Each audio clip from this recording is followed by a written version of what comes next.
Hi,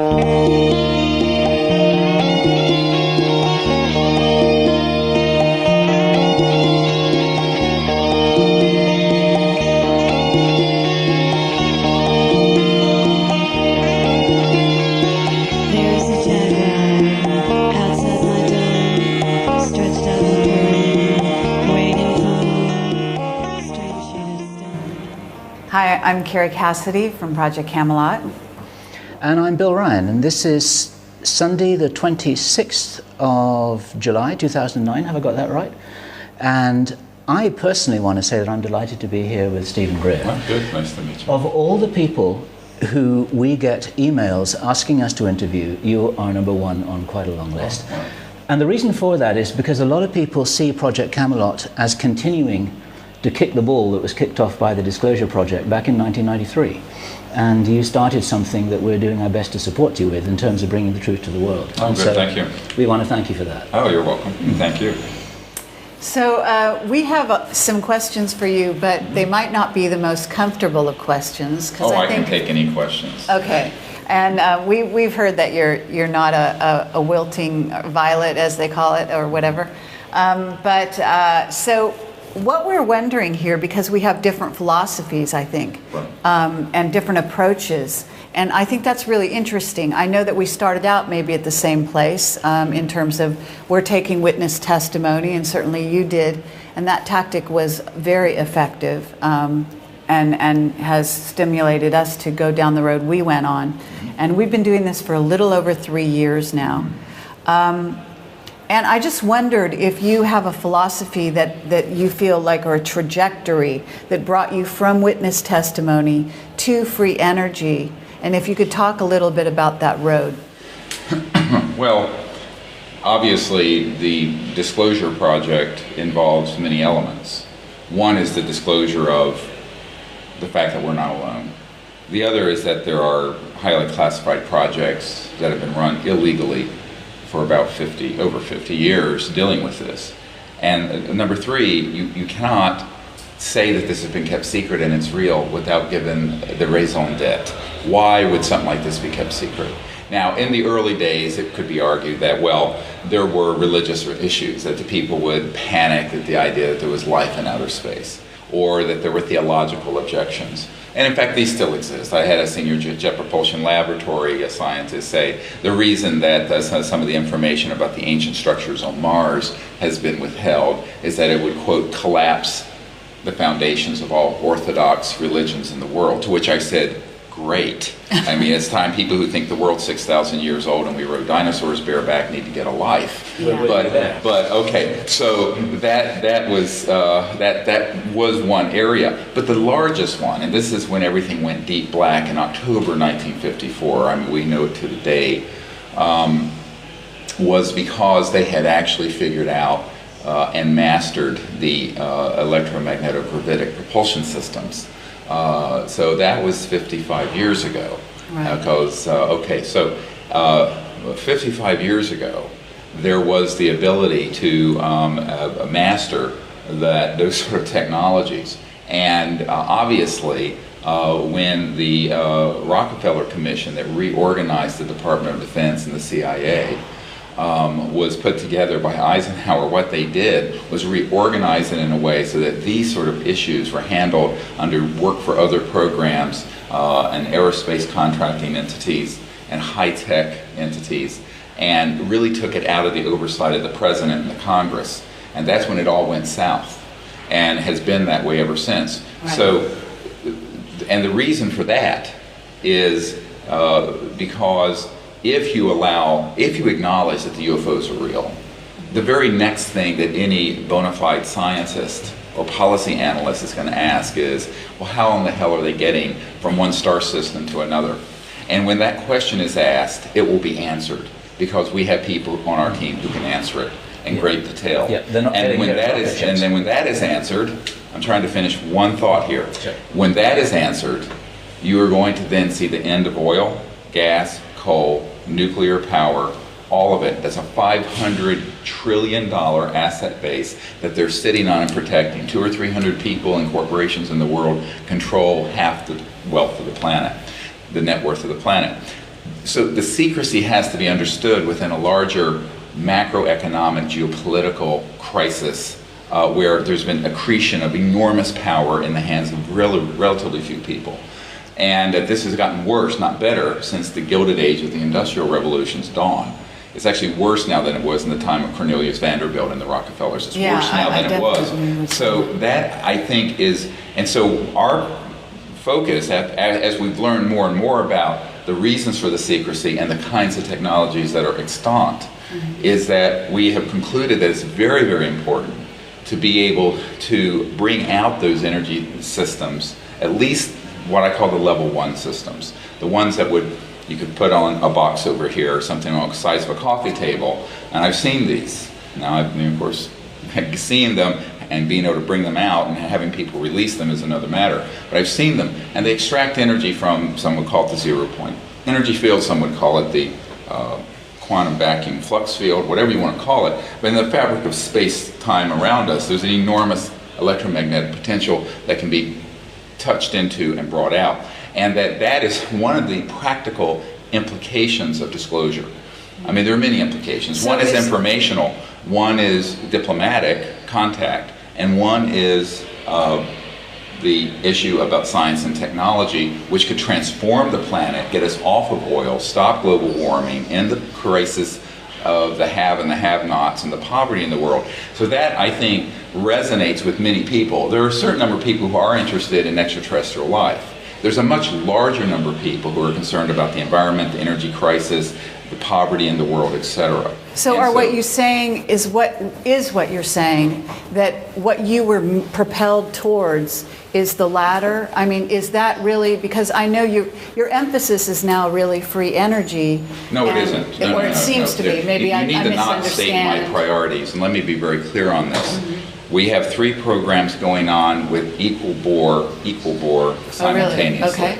Number 1 is CSETI, the Center for the Study of Extraterrestrial Intelligence, which is an interplanetary, interstellar diplomatic initiative. That was the founding entity, and it's still the primary focus. Okay. The second is Disclosure Project. That started as Project Starlight when I was briefing the CIA director and the Clintons and all these people, and then evolved into the Disclosure Project when Clinton said, I won't do it because I'll end up like Jack Kennedy. And the Congress people that we met with said, this is too big a fish for us to reel in. We're not going to do it. So it kind of devolved onto our shoulders. And then that's why we did in 2001, to correct the date, the National Press Conference event and the Disclosure Project. And that still continues. We still continue to do that. And then the third is the OrionProject.org, and the focus on trying to identify people who have an understanding of these new physics and sciences so we can bring out some of the practical applications. So those 3 things are going on with equal bore. We have teams of people working on all of them. I'm sort of the coordinator or head of those 3 projects, but they're interrelated, and they're actually 3 sides of a pyramid, or whatever, not pyramid, but 3 sides of one entity. And 3 facets that are interlocking. I'm sorry, I had a misunderstanding. No, it's good that you brought it up, because many people do have that. Yeah, we get a newsletter, the Orion Project, or how you refer to it, newsletter comes into my inbox, and it is, exclusively talking about sort of more the free energy side of things, and so, it's a misconception, but is out there. And, as you say, I mean, it's very interesting to hear that you're continuing these other... and people have to understand that, people say, well, what about disclosure? I said, we have the testimony of 110 of these military witnesses out there. Mm-hmm. We have DVDs and other materials and books out there with thousands of pages of government documents. We have put the dispositive proof and testimony out there, and that then has launched a worldwide disclosure movement in many, many countries, as you know. At this point, when we started that endeavor, it was 30 or 40% of the public thought these were real. Now it's 80%. Some countries, in polls that they did recently here in Spain, it was 90-some%. Think that we're not alone and ETs are real. So we feel that the big overarching strategy of establishing that fact has happened. What has not happened is, at least within America, an official acknowledgement of the issue and the ending of the secrecy. But this is due to a complex problem that I work on behind the scenes, because that's where the problem is. The problem is within Majestic.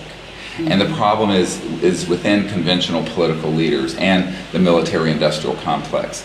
And when we started this effort, I had about a third of this Majestic group who thought what we were doing was something they would support. Now it's 70%.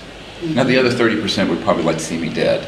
But the point is, and they're vicious, but there's 70% of them now who really are lining up, and this includes the elements within Majestic that are in Europe, that are within the Masonics, that are within a lot of secret organizations that are fed up with the secrecy and know that we're at the end of how far we can take this silly game of secrecy and secret power. And so a lot of what the work that I've been doing, and it has directly to do with disclosure, has to do with trying to fix that highly dysfunctional dynamic, which cannot be ignored. You cannot pretend like those lions aren't out lurking in the jungle. You don't have to capitulate, but you have to try to educate them and give them another vision. And one thing I say to people is that people who are addicted to secret power, Kissinger once said, power is the ultimate aphrodisiac. Yeah. Then the secret power would be that on steroids and Viagra and every other thing, to be quite blunt. And so one of the real issues becomes, what can you can't just take away, you have to give. And so here my job is to try to also give some of these leaders, and both conventional leaders and people who are within these classified projects, a new vision. A vision that can guide the world out of its current direction into a path of peace, safety, justice, free energy, and a whole new transformation of our civilization on this planet very quickly, because we've run out of time, in my opinion. I don't think we have another 50 or 100 years to fritter away. Well, as it happens, neither do they. I mean, what we get from our secret witnesses and from people that are, exposed to the Illuminati philosophy constantly is that our time is running out in terms of, like, we just heard from a secret witness, and I'm running this by you to hear whether this coincides with what you know, that there is around 10 months left of food before it runs out on the planet, and that there's another 3 to 4 years worth of oxygen. I mean, I don't know if this is, down to the minute or not, or whether this is it's more vague than it was stated to me, or more in, where you would fall in that category in terms of how you understand that. Let me say that there are a lot of My father-in-law used to famously say, paper does not refuse ink. And in the modern era, the computer screen does not refuse digits. So in other words, anything can be said. Now, one has to, my own assessment of that is that there are competing interests that try to use whatever access they have to provide a certain paradigm that is highly eschatological. The eschatological axis within Majestic is a very powerful one. And when I remember meeting with a member of a royal family in Europe back in the 90s, and his entire purpose in providing funding to abduction researchers was to, and I know who they are, all the mainline ones, was so that they would put the information out to the public so that the public would learn to hate enough of the aliens so that we could have an interplanetary war, which would be the Armageddon, that would precipitate the return of Christ. Now, this was a very specific, Opus Dei perspective, and that is really what is driving. It's like Ahmadinejad in Iran saying that, well, it'd be okay if we went to nuclear war with Israel, because that would force the 12th Imam, which is their return of their Christ, to return to Iran. Sure. And so this eschatological end of the world perspective. So you're actually saying, just to cut to the chase here, you're saying that this man's testimony to what I just said about 10 months and 4 years is basically him being programmed by the controllers in a certain sense. Well, it's through a glass dimly. In other words, yes, we're headed for a crisis.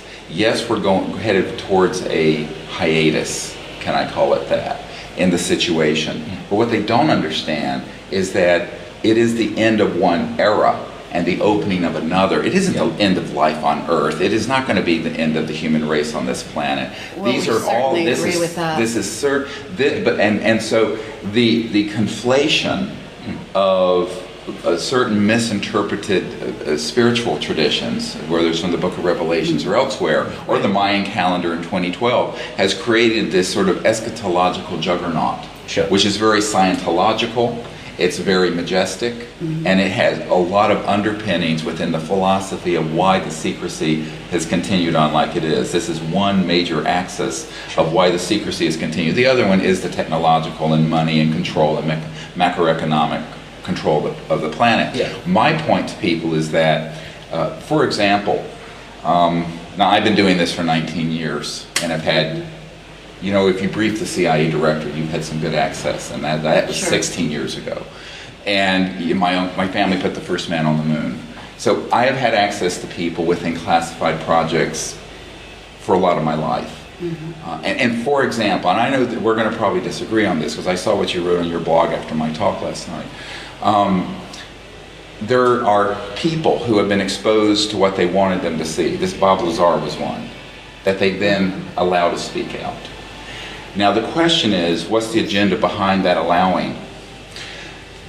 I have had more than a dozen people who have worked in facilities in Dulce and in Pine Gap in Australia, and other places where they have actually been growing the gray and reptilian species that people think are ETs. And that the people who've been in the projects think they're working alongside an alien. And they're not. They're absolutely what are called nano-biomachines.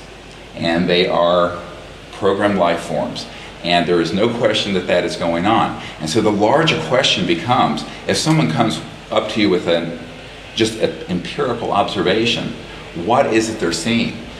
Now I'm going to cross over into something even more controversial. We have some people at Lockheed and another program, I can't say where it is, but it's in the South, in an underground facility, and the chief scientist is someone I know very well. And they have developed electromagnetic systems where they can put someone into a state and they can go into, and this gets into a cosmological complex discussion now, a lower astral or denser astral field. And some would call this demonic. And they can actually see beings and creatures there and bring them in three-dimensional and materialize in flesh and blood through these electronics.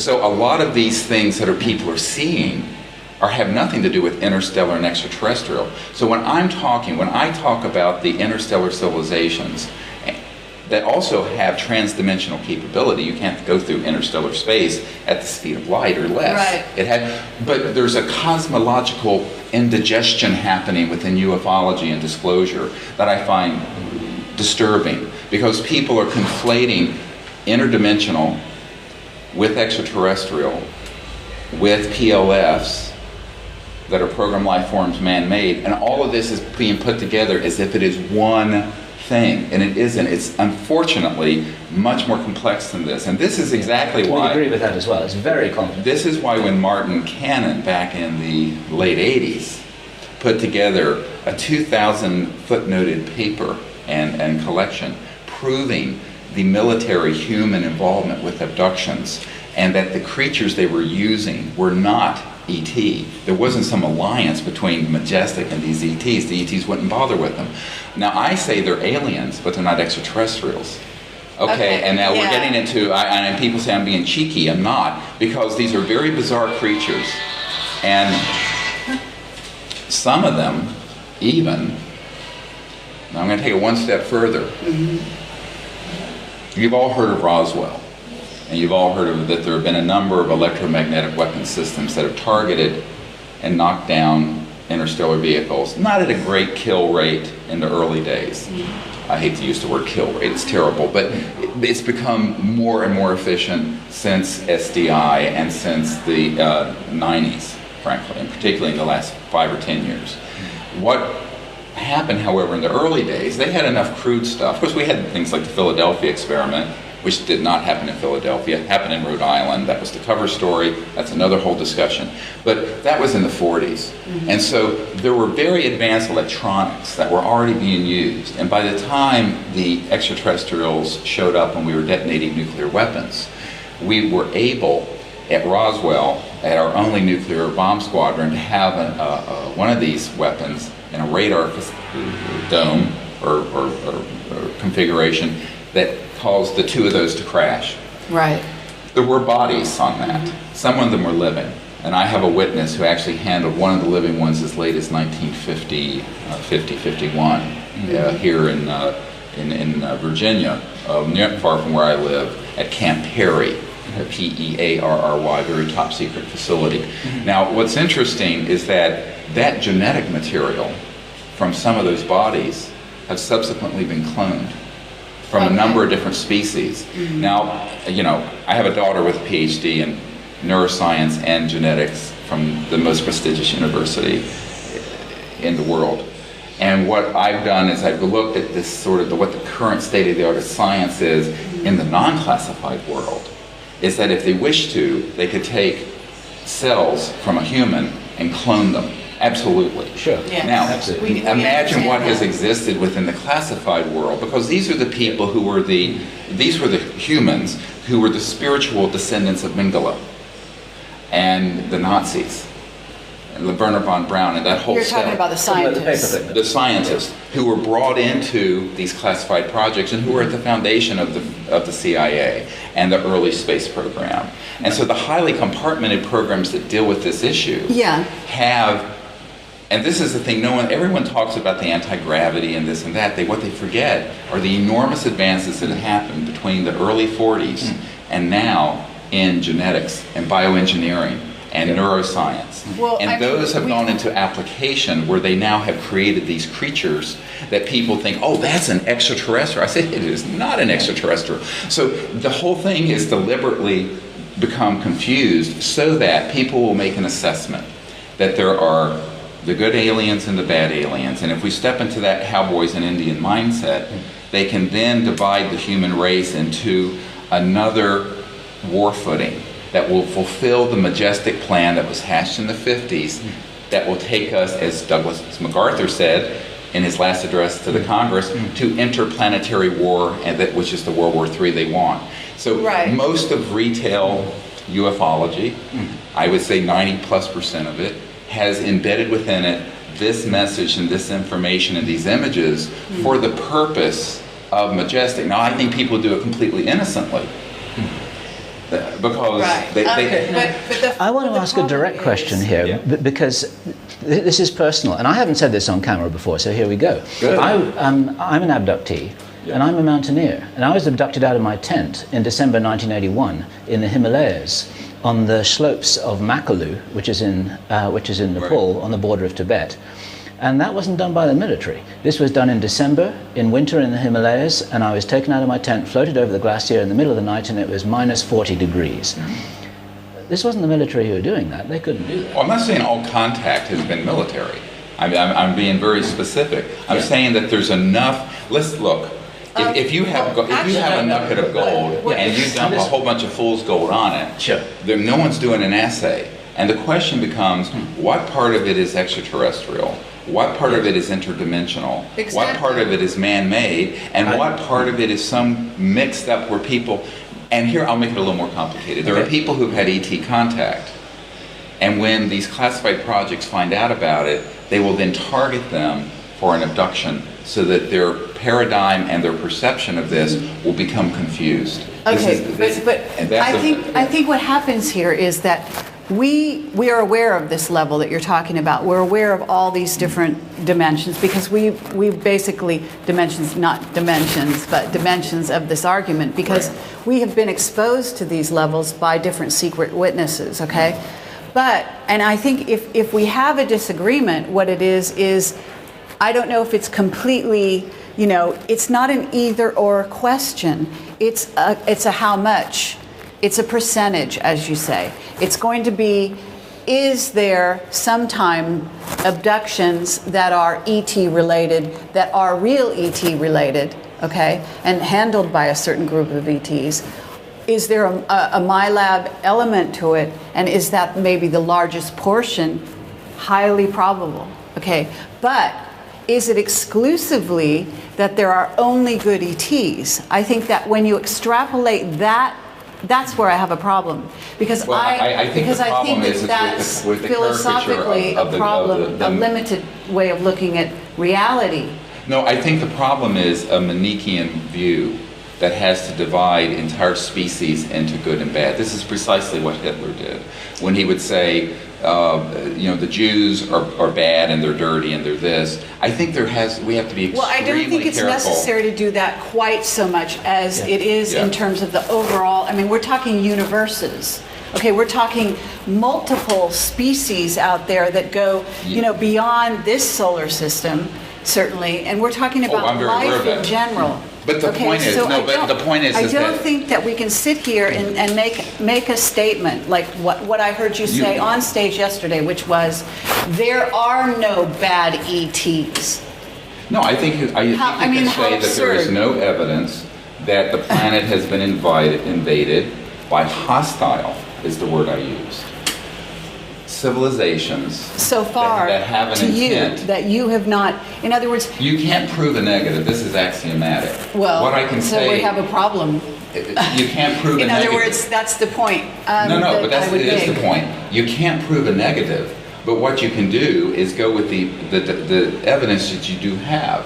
And one of the sets of evidence we have through CSETI, which has gone around the world and made contact all over the world with thousands of people, we have never had a harmful event happen. We have never had anything resembling anything that has frightened or harmed anyone on the contact team. Yep. On the other hand, we have had members of our team that have been targeted with these psychotronic-related military-type abduction events, including myself. Right, and so what I have to go with is the evidence that I have, and I also know that there is the stagecraft, to use an Institute for Strategic Studies document that I have, that talks about the stagecraft of abductions because of its psychological warfare value to the agenda of an us versus them Manichaean worldview that would redound to the benefit of the military-industrial complex. So this is very circular. And I think that what I'm saying is one has to be very careful if you're going to be involved with disclosure and contact and saying this group is bad, this group is good and we're bad, and we're slipping right back into the Israelis versus the Palestinians, the Jews versus the Christians, the Muslims versus the whatever. Okay, but this is not where we're going. But if you say that there are bad aliens that are working with a secret government. The language is actually service to others versus service to self,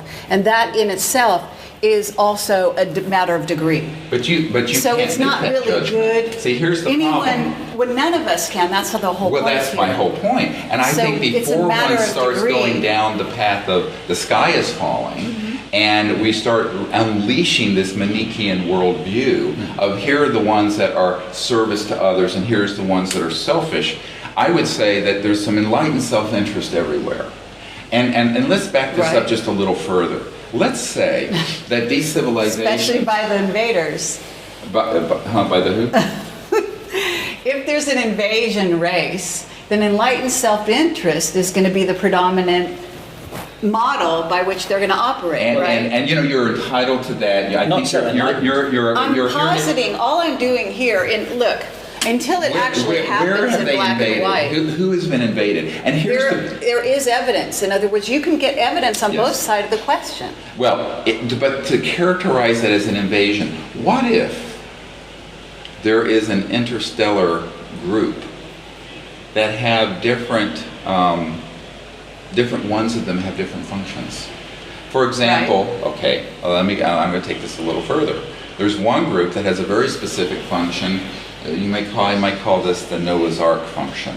that this planet is under tremendous environmental stress. We're losing thousands of species and plants and animals. Yep. I've spoken with people about the landing in Provence of this ET craft in a lavender field, and there were these little ETs out picking lavender, and it sounds hilarious. Just like what were they doing? Just like the movie. Absolutely happened, and it left physical trace.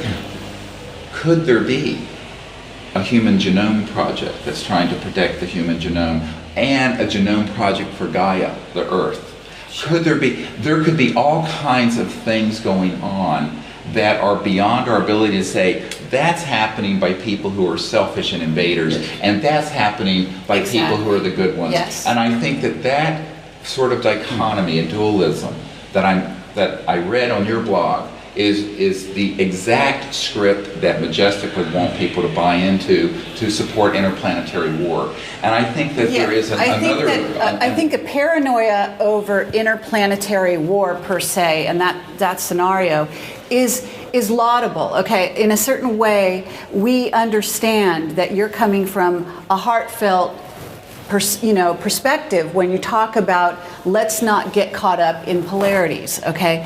But what we don't want to do is analyze this scene, this scenario, and the realities that are out there, and say we've come to definitive statement where we can say there are only good ETs. Now let me tell you why that's dangerous as well. Because what that does is leave people, humans, and humanity possibly in general, in a vulnerable position, because they are then going around following ET like the Pied Piper down whatever road they're taking. No, I've always said, and unfortunately you haven't read my books and things, but... Actually, I have. Well, and I have made it very clear that there are two things that are equally dangerous.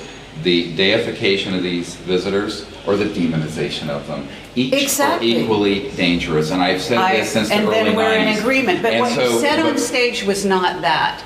I didn't deify them, and I didn't demonize them. My point is that we're living in a universe together. We're going to have to live together in that universe. Absolutely. The solutions are not going to be name-calling and we're better than you are, and those are in service to self, and those are the service to others, and this whole thing. Because I think that we have to look at this from a much larger picture, and that is not only Earth, but the whole cosmos is going through a quantum moment. It is not just an Earth moment, it's a universal moment. Absolutely. And the hallmark of which is universal peace. And the hallmark of which is good. And so it is also true that interstellar civilizations are not allowed to leave their biosphere until they have become in agreement for peace. Now, and that's an assumption. This has been proven. Because if these, no way, nothing's been proven on this planet. If these civilizations on that degree of sophistication, well, if they were here, if they were here and they were invading and they were hostile, they would not have waited for us to have the kind of weapons we have today.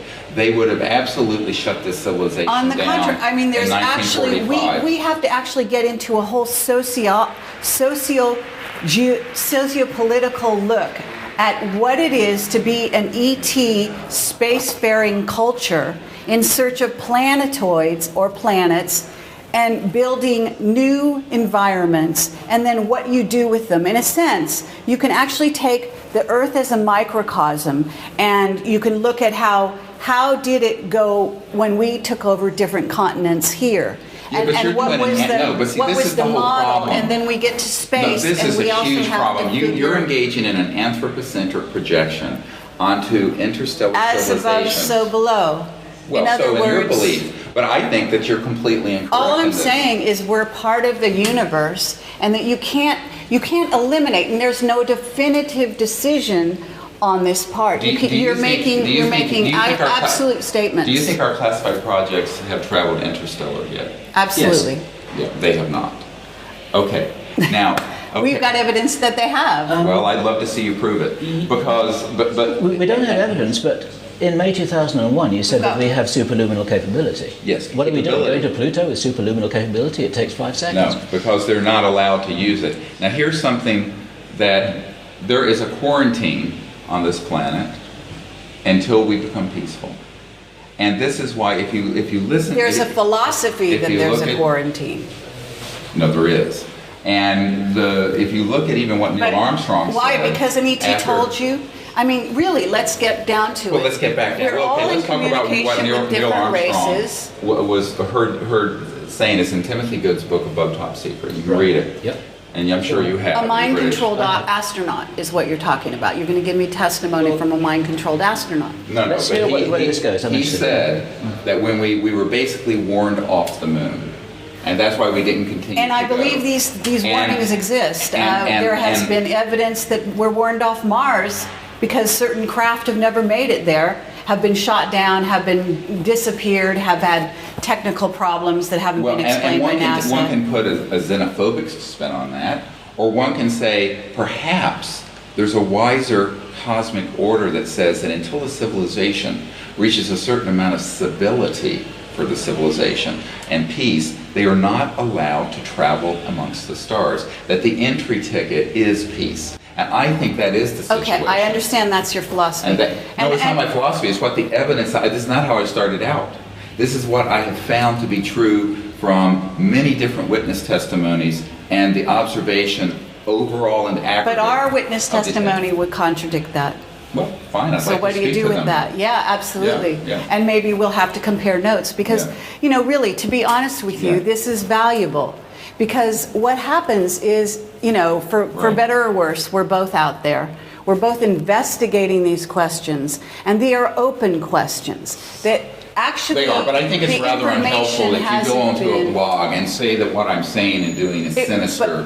I think I've that, said- I have never said anything It harmful was about you guys. it's insidious. The reason Insidious it's and this and that. insidious And I think that is this because is it leaves exactly the kind of earth thing. And I'm going vulnerable. to absolutely, you invited me to an interview. I'm going to Sure. provide an interview. If you want to overtalk everything I say, you can overtalk what I say. You overtalk But- us. But I am telling you that I'm being interviewed. And so the point is that if It's mutual. See, you don't know this, and I'm sorry. We didn't have time to tell you our philosophy of how we conduct an interview, but I did kind of warn you so we want to have that we a had debate. differences of We opinion. have differences of opinion, and that's fine. But I think the most dangerous thing we can do is say everyone has partial information. Right. To start making sweeping judgments that are negative. And you can say, well, it's not negative, we're just saying that they're in service to self versus service to others, and couch it however you wish. But if we go down that path, we're already creating a new cosmological us versus them, which is the absolute recapitulation of the mistake on Earth for the last 10,000 years. I think we can do better than that. I think we have to learn to look at these things, and let's say that everything that your philosophy and how you're viewing this is correct.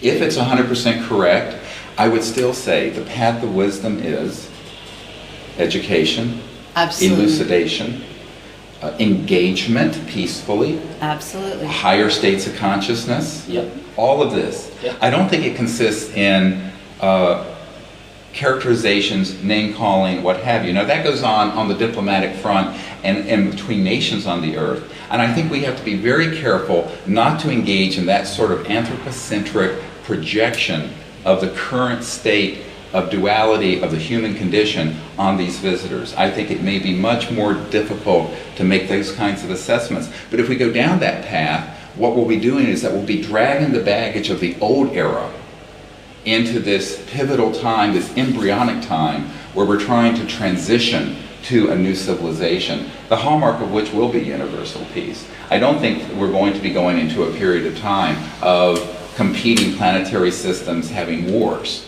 And I think that this is, although that is the Scientological view and it's many of the eschatologists' view, I think that actually we're going to go through a quantum transformation that's global and interplanetary that will make this quite clear in the coming years, if not months. I think that time is getting very short for how much more time we're going to have before there's this large transformation.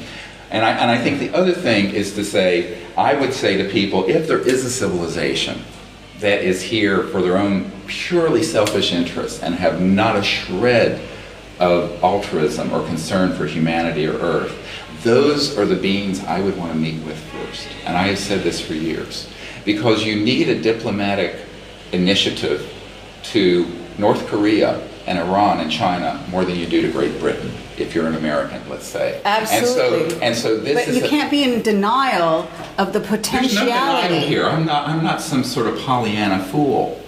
Well, I mean, and that characterization of being in denial. I'm not in denial about anything. I'm just saying that. Wait. You're personalizing this in a way that it's not personal. In other words, I'm saying what I said is I didn't direct it to you. Jan can give me what you wrote on the blog, and I'll show you what you wrote on the blog. Excuse me. I said that what you said on stage was insidious, and it's insidious because what it does is leave again humanity. Look, let's both agree here. It's a here. real misdirect. We are in love. It's a real misdirect. We both love humanity. We're both here to make sure that we make it through this next era. Right. Okay? And we can say we have a common goal in that sense. Absolutely. And when I say it's insidious, I'm not saying you personally are insidious. What I'm saying is what you're saying leads to an insidious state of affairs if people out there were to become disarmed and completely vulnerable and allow, like I said, ET to take over the sovereignty of the earth and of humanity this is not at all. I've never suggested to develop that. on its own. But there are implications to what you're saying when you say all ETs are good. Your implications. And we're using the words good and bad. Let's be honest. We're using the words good and bad because we have to use language, and we're just using it in a simplistic way to cover a very wide spectrum of what it means to be good philosophically and what it means to be bad philosophically. And we're not naive, and we're not looking at this in a black and white way. So let's not go But I think there. we have to be very careful because that slips into that very quickly. That language slips into that paradigm very, very quickly. And it could be misleading, and I appreciate that. And I think it is misleading, but I think the other thing that is also very dangerous, I think that I'm not at all suggesting that humans disarm. My whole message about humans empowering, not only in consciousness, but in organization and in every other way. And moreover, you said that we need to be armed.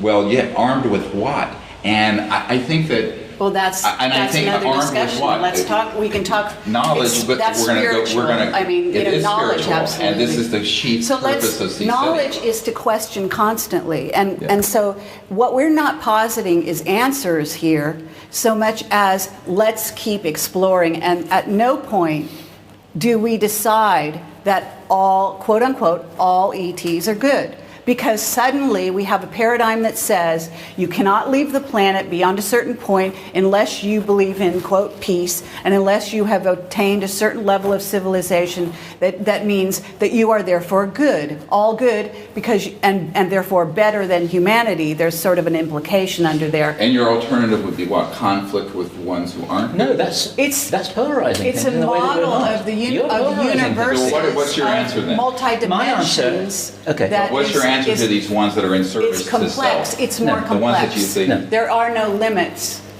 Okay.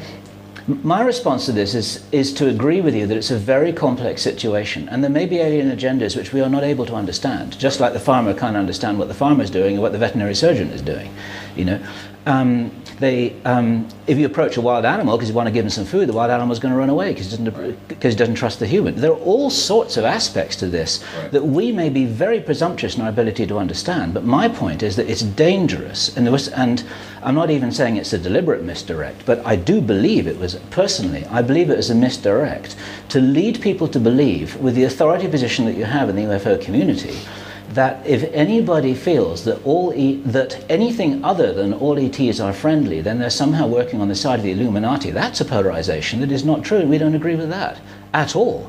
We think that there's a big maybe category where for sure some ETs are friendly. I've met some of them personally. I don't even think that my abduction was ill-intended. I think that this was a program in some way for something which I'm doing now. You may have had a parallel experience.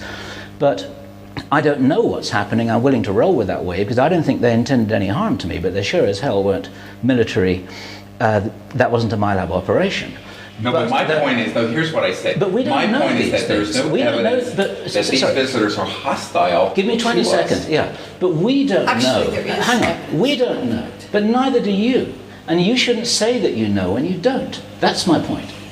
Yeah, Well, I mean, actually, let's get to the place where, you know, the fact is. I I'm want to hear saying Steve's there response to is- that, because Yeah. he doesn't know, and you're presuming to know. Exactly. And you're capitalizing on your No. authoritative position in the UFO community, and that's irresponsible, because you're leading people who are feeding off your words, and you shouldn't do that. No, you I should am encourage totally people to not make up their own mind. irresponsible. I'm trying to do this very responsibly. Okay. Because I know what's at stake if people are led into the path of panic and polarity and duality. But we're not This doing is- that. And Well, you're acting in the absolutely, opposite this direction, sort of- saying don't worry about a damn thing. No, And that's I'm not equally saying don't bad. worry. I'm saying Okay. Why not just Let me enlighten tell you, awareness? can I answer any of this? Do it. Go on. It's a 2-1-1. I think you're answering it. I think you've been answering, but go ahead. No, because you haven't heard my answer yet. My answer is, what I consistently say is that there's no evidence that they are hostile and that we have to be in a armed position, in a Star Wars SDI position, and that dealing with it in that way is the last thing that we should be doing. I agree with that. Okay. Okay, and so you're assuming whether that or we're not you making that cannot, you jump. can't. Let me Wait a minute. finish. Wait a minute. I cannot say that there is, you can't prove a negative. I've said this 3 or 4 times. I can go with the evidence I've seen. Moreover, I can go with the experience of 19 years of thousands of people in sea SETI expeditions and the experiences we've had with these visitors, none of which has been fearsome, negative, invasive, none of the sort. The other point that I have to make is that if it were true that there were civilizations that had self-interest and were going around the cosmos colonizing and invading different worlds or planetoids or what have you, then I would say that those are the civilizations we need to find a way to engage. And it isn't going to be down the barrel of a laser weapon or an electromagnetic pulse weapon. True. And so... I think you're making a jump. I mean, I have to say here, let me, you're I haven't making a finished my jump answer yet. to Star Wars from us just saying there may be ETs with self-interest guiding their Well, but let's take a step back from humanity for a moment and look at this through the eyes. Let's say there is a civilization like you're describing. I mean, just, you know... What civilization are we describing? The ones that you think are not in service to others. We but think in they may have service to agendas self. that are not necessarily in our interest. That's not a polarized position. Right. Okay, and That's the so, third but let's say that's the case. And it Let's say doesn't mean that we want to shoot them in the head either. Okay, That's but a let's fact. say that's true. I don't think it is true. Maybe I'm wrong. It's possible. I mean, I don't pretend to know everything, but maybe I'm wrong. But let's say that's true. What might have instigated that? Now, let's go back 100 years. We're in horse and buggies and rifles and things. And my grandmother, born in the late 1800s, post-Reconstruction South, saw her son design the lunar module, put the first man on the moon. And now her grandson doing what I'm doing. And we've gone from horse and buggies to the capacity for interstellar travel and anti-grav and dematerialization and trans-dimensional technologies, from gunpowder and the early stages of the Industrial Revolution. At the same time, we've gone from rifles and machine guns to thermonuclear weapons. And is it a coincidence that the sort of Pandora's box that opened when we started detonating thermonuclear weapons was because it was having an effect beyond just the Earth, transdimensionally? And is it possible that the trajectory they saw our civilization going on, these ones that you think may not have our best interests in heart, may have seen us going on a trajectory that if it continued on that trajectory would lead to us going into their neighborhood with weapons of mass destruction, with our unchecked simian tendency towards war making and what have you.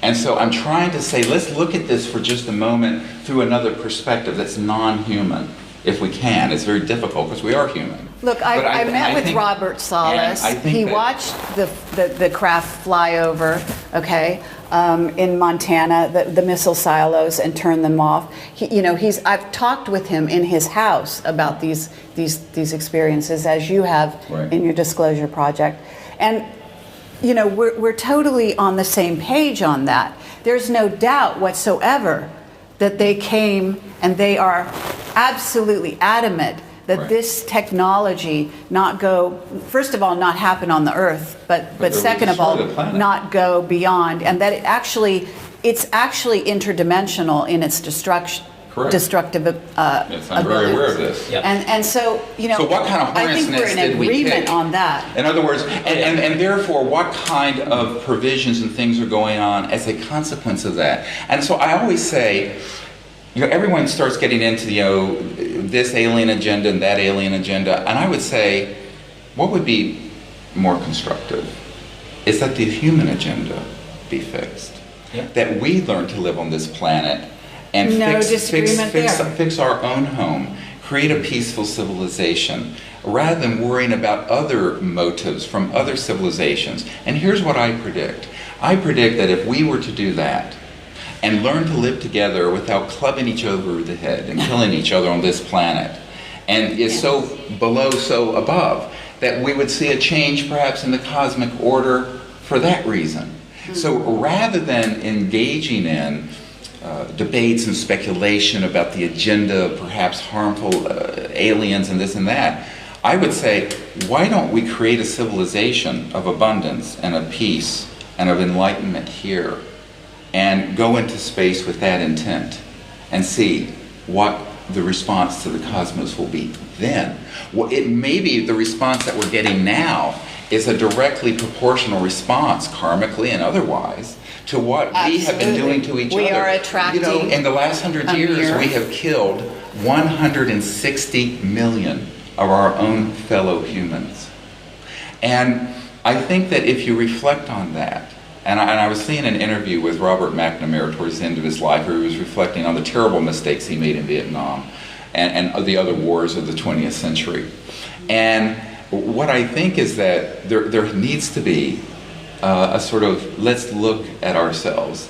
And I think that many But times... let's not do that to the exclusion. It's not an either or question. In other words, what I hear you saying is let's be a little more sort of earth-centered in our view of reality and not worry about the agendas of those other beings out there. And let's concentrate on building our nest and making it a good, healthy place and playing nice with each other. And No, it's not either or. I'm saying let's do that. That's why we're doing the Orion Project.org. We have absolutely no disagreement with that. That's why we're also doing the contact diplomatic effort. And we invite all these, we always invite all these civilizations But to make actually you're contact. assuming that there's no intervention going on. And I think this is getting to the root of the question. In other words, do you know about screen memories? Because you must know about them if you've been as deep as you have. Well, yeah, the psychotronic programs that have been in existence All right. for many years. have Because that you capability. obviously have a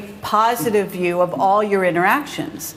And, not to get personal on this level, but to say that if I meet a being who thinks they've only had positive interactions with certain ETs or animals or whoever they are, then I might look at that person and I might question, this is my issue, I might question whether or not that person really knows what they're having, because they might be screen memoried and they might actually be having some negative interaction in there and not know it. Now, obviously, So you're I'm back not, to the positive and the negative and the polarity. but we live in a 3D level, and we are moving And see, this to is the the whole 4D. point, is that It's not actually, it goes beyond that, so don't interrupt me, because I want to finish I don't here. think it's that simple.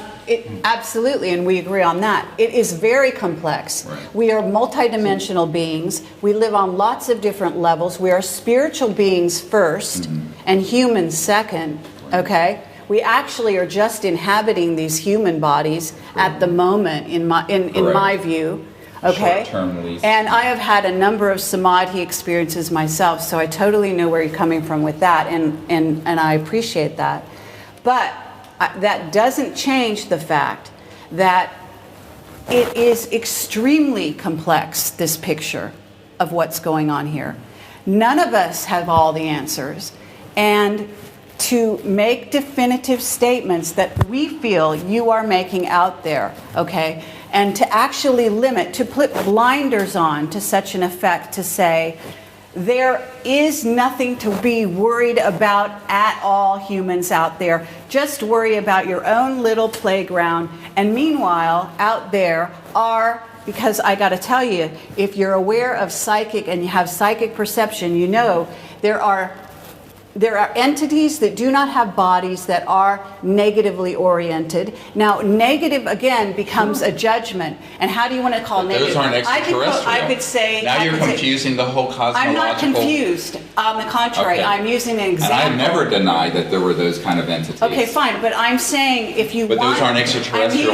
I know that, but I'm Some of this may be extrapolating. Let's Yeah. extrapolate from there. I'm simply focusing right now on what you might term a negative entity, that it doesn't have a body, and I'm saying, or you could even say fire. Now, fire is an entity. It's a non. It doesn't have a body, and yet it has a power. It can create itself. So, in a sense, you could say it's negatively oriented if it burns your house, but on the other hand, it could keep you warm. So by the same token, we could find entities that are in physical bodies, again, spirits having a physical experience, which could be an ET, it could be us. It's so multidimensional.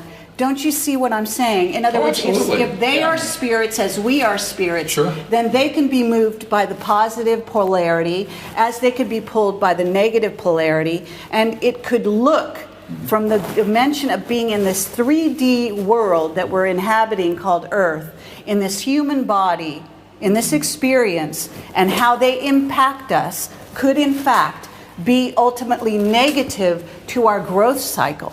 And that is in fact something that has been posited as a very real possibility.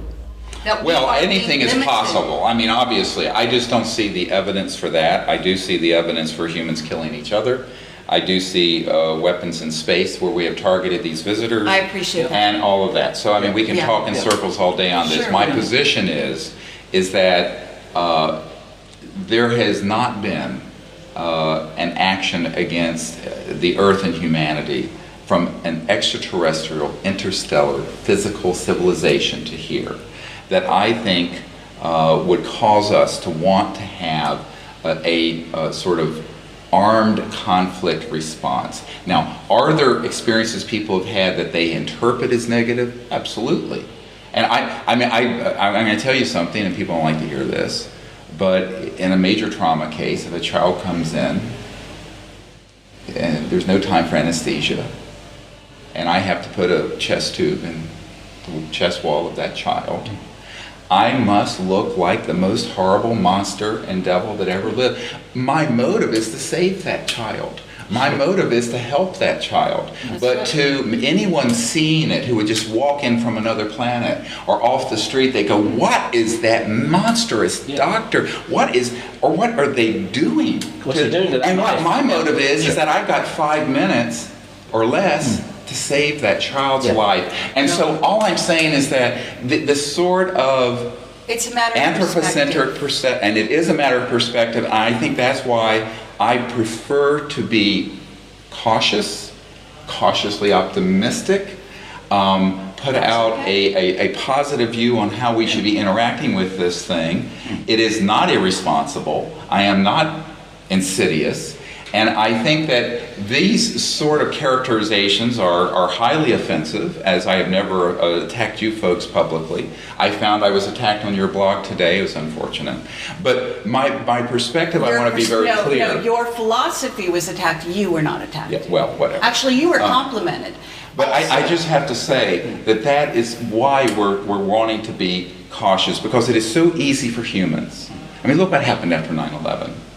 I mean, it is so easy for humans to take shreds of information and then go on a war footing or go on a conflict footing. We agree with and this But is the inherent danger. This is the inherent danger of some of the things that you're saying. Yeah, is that it can shove humanity. Okay, and there's one thing that, to have a private conversation about speculating about the motives and the agendas of the aliens, but when you start talking to the people of the planet about this, and you start putting out and positing that there are these and to use your word in the polarity, negative and this and that, this would throw the planet into, and it would also throw the planet completely into the camp of Majestic, who for years has been trying to, and has also taken presidents aside like Reagan, and tried to convince them of exactly the argument you're making, so that he would spend hundreds of billions of dollars on SDI. And I think this gets into serious policy issues. Okay, and I think I have responsibilities here that you're not aware of. So to say I'm irresponsible, you don't know what my responsibilities are.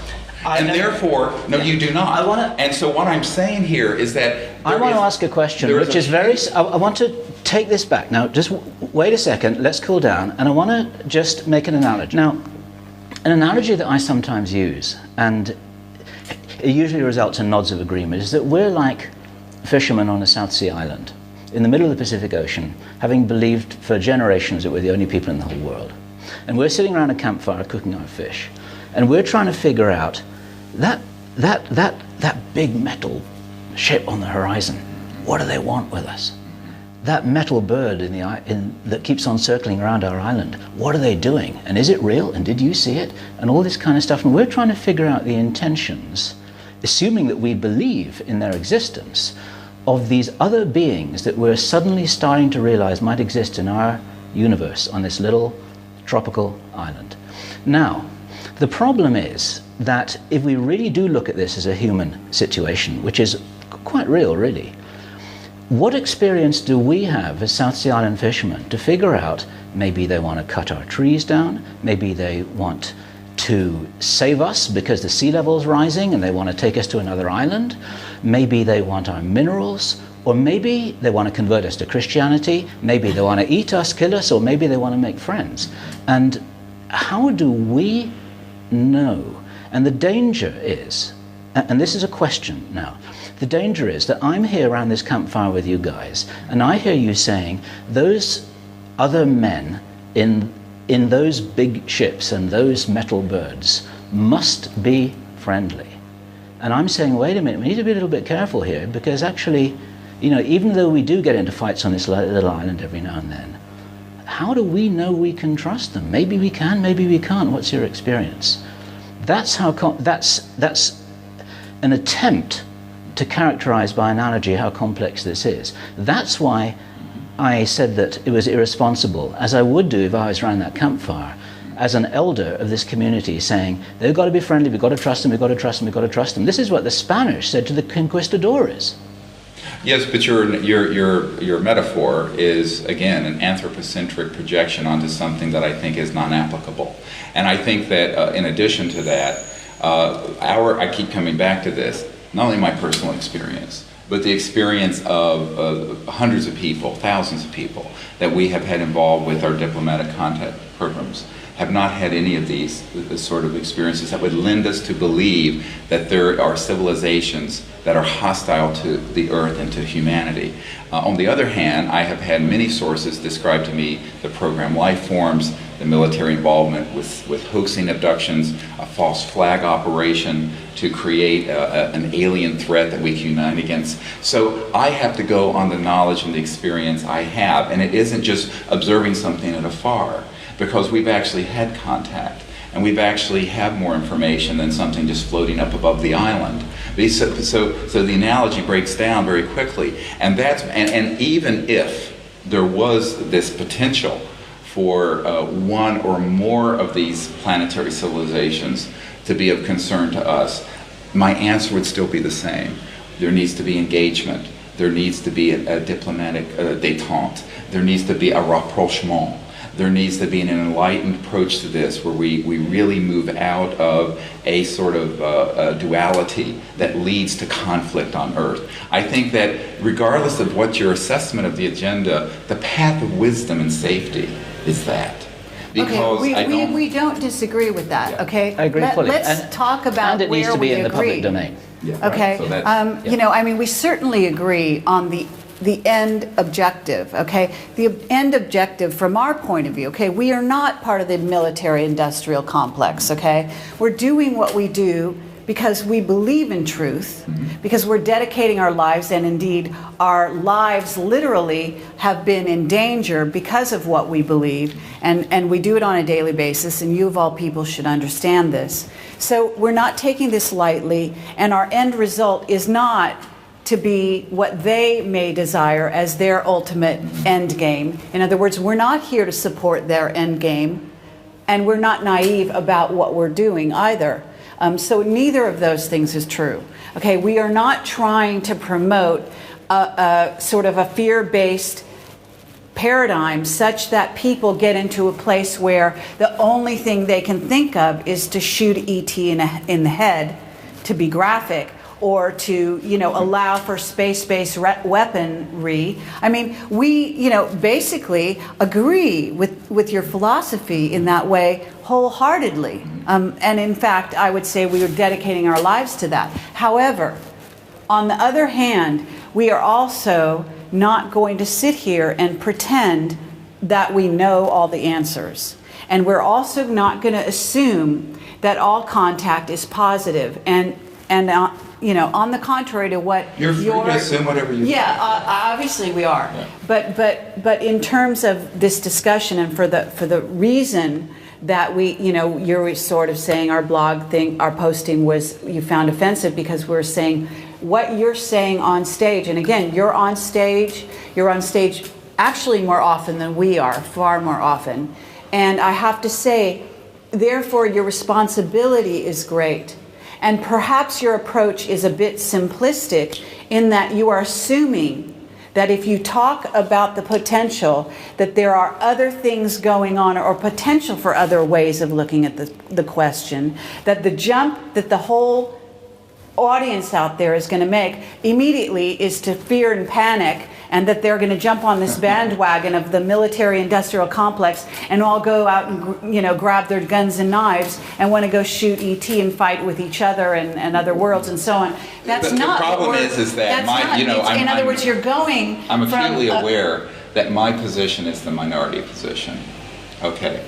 I'm acutely aware actually, that's not true either. And that there are plenty of people out there that are advocating peace and love and getting on their cars and jumping up and down, please, ET, come save us because you're all good. No, I would actually, I would challenge you to look at Hollywood, the UFO community, the books and videos that are out on this subject. They are overwhelmingly negative and terrifying.